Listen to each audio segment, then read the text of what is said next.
So if we could now move on to the actual Ironman. So you're there, you're at the start line with the few other thousand competitors that you have. What is the feeling that you have right now? So how does it feel? And if you could just take us through the 14 hours or so that you have competed, what were the highs? What were the lows? Was there anything that you had not prepared for? Was there anything unforeseen that had happened during the event? Almost everything that happens there is unforeseen because like they say in the army, no plans survives contact. The moment you meet the enemy, all plans that you made change because the enemy is not reacting the way you have planned him to react. Similarly out here, now the feeling of intimidation was very much there, but not on the day of the race. On the day that I went for registration, 2 days prior to the event, you have to be there to give in your documents, and they give you all the literature, and they explain to you the rules of the game and everything else. And that is the most intimidating time because there are athletes from about 60 countries out there. Some of them have done the Ironman 5 times, 10 times. Uh, I was a greenhorn my first time, all looking very fit. It all seemed that these guys are going to, just walk through it. And I was, questioning myself, can I do it also? So that was like the first day at school, butterflies in your stomach. That is the feeling when I went for registration. But then as you uh, look around and you understand what is going to happen, you go around the route. I drove along the 90 kilometers of the route. The route is 90 kilometers, 2 rounds, so 180 kilometers, but you do the same route twice.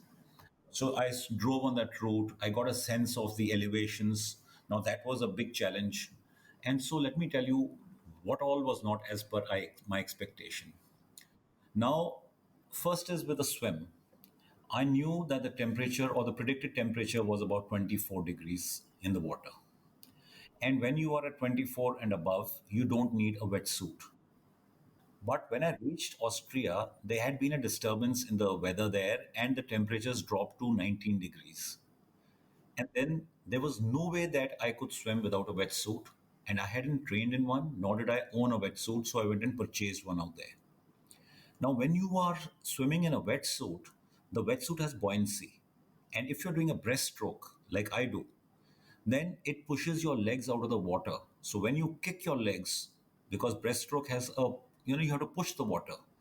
If your legs come out, then you are pushing into the air and you're losing energy. So I had to purchase a wetsuit, which was a shorty. Now a shorty it's like shorts at the bottom. It's not a full length at the legs, and also it's only sleeveless. So essentially, only your torso is protected. So then I had to go, and luckily, the place where I was staying, we had a lake on that property. I went and did 2 swims to just orient myself with the wetsuit. So that was the first thing which happened, which I had not prepared for. Second is when I did my first trial bike ride on the route which I had recceed in the car, I found that my bike was not climbing well. And I realized that the slopes out there were much steeper than what I had expected. And the rear gear cassette on my bike was not designed to take such steep slopes. So I went to a shop and got the gear cassette changed.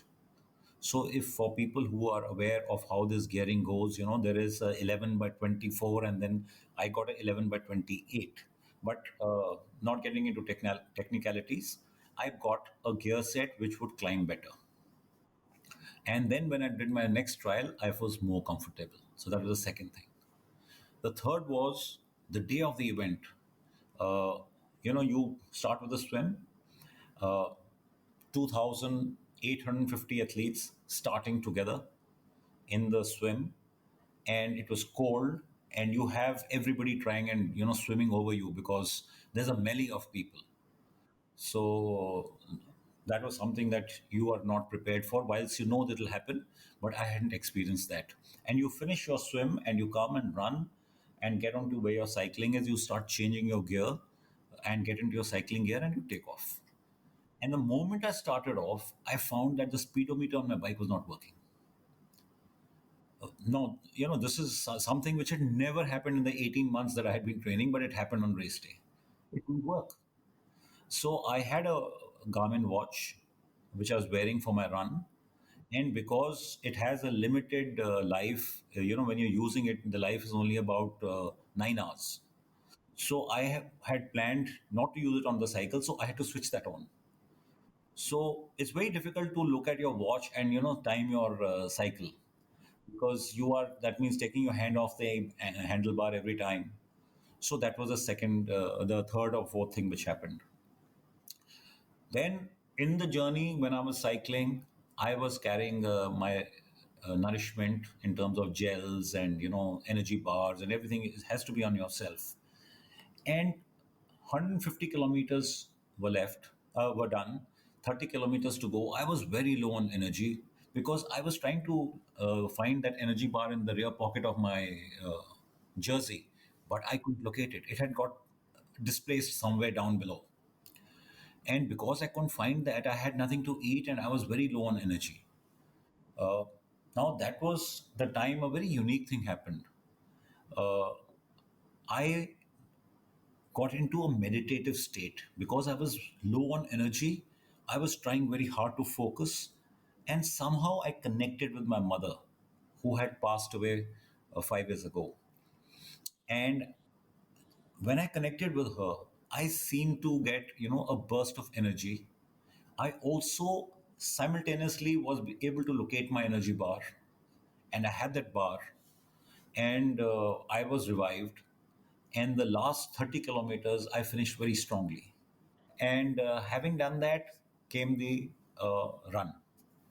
And during the run, well, I don't think there was anything which really went wrong, because the run is the easiest, and that's why it's the last of the events. So there is always, this contingency planning, like I talked of in the army. There Yep. is this need to do contingency planning for every time that you go onto an event. And because I had used my watch to check to record my timing or to look at my speed in the cycle, halfway during my run, my watch battery ran out. So my last 21 kilometers of my run were without a watch, and I was only looking at the time, asking people what the time is, and then trying to time myself for the event. So these were the kind of things which happened with me. So, but in spite all of this, I can't imagine the feeling and hearing the words, "Congratulations, Vikram, so you are an Ironman." That must have been absolutely amazing. And before anything, I just like to congratulate you, and on behalf of everyone listening in, congratulations.